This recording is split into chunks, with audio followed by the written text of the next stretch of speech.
இளைச்சவனுக்கு எள்ளு கொளுத்தவனுக்கு கொள்ளு அப்படின்னு சொல்லிட்டு எல்லாருமே கேள்விப்பட்டிருக்கோம். நம்ம இன்னைக்கு கொள்ளு சட்னி தாங்க பார்க்க போகிறோம். அப்படிப்பட்ட கொள்ளு வெயிட் லாஸ்க்கு ஹெல்ப் ஆகும்னு சொல்லிட்டு எல்லாத்துக்குமே தெரியும். அதை தவிர சுகர் இருக்கிறவங்க வாரத்துக்கு ஒரு டைம் நல்லா சேர்த்துக்கிட்டோன்னா நல்லா சுகரும் கண்ட்ரோல் ஆகும்.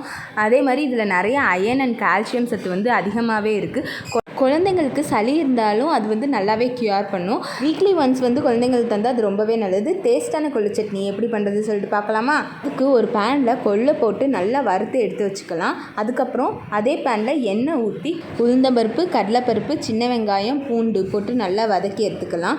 அதுலேயே புளி, 2 வத்தல், கொஞ்சம் சீரகம், அப்புறம் தேங்காய் துருவல், கருவேப்பிலை போட்டு நல்லா வதக்கி எடுத்துக்கலாம். அதுக்கப்புறம் மிக்சியில் வறுத்து வச்சுருந்த கொள்ளு, அப்புறம் சின்ன வெங்காயம், தேங்காய் எல்லாம் வதக்கி வச்சுருக்கோம் இல்லையா, அதையும் போட்டு நல்லா அரைச்சி எடுத்துக்கலாம். தாளிப்புக்கு கடுகு, உளுந்தம்பருப்பு, கருவேப்பிலை போட்டு நம்ம அரைச்சி வச்சிருந்த பேஸ்ட்டு, அது கொஞ்சம் பெருங்காயத்தூள் போட்டு லைட்டாக வதக்குனா கொள்ளு சட்னி ரெடி. இந்த மாதிரி வீடியோஸ்க்கு சப்ஸ்கிரைப் பண்ணுங்கள்.